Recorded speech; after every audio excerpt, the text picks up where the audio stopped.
Kolumuz atam koluya. Bilenli kolu yetti, tüm kolu kürünü kettiye, koluma verip gitti. Kirögüden kirgen olsan baştan, kirgen olsan kimi, cerden kirgen olsan çırabatbağı. Tavrağa yeşeke var ya, yal şeke var. Gecek kalığı var. Bak kalığı.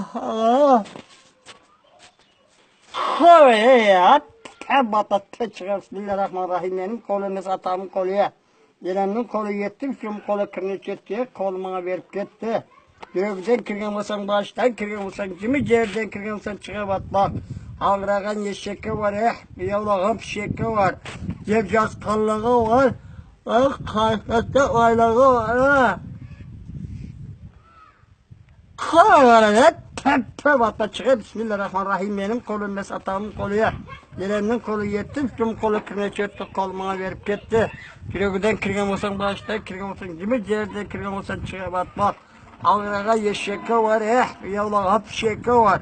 Cevcaz kallığı var. Aylağı var. Kayfette tepe batta çık haydan çık. Amin. Allah şifasını versin. Bir sabır kimime. Ya şükret. Allahu Ekber. Bu oldu faizi.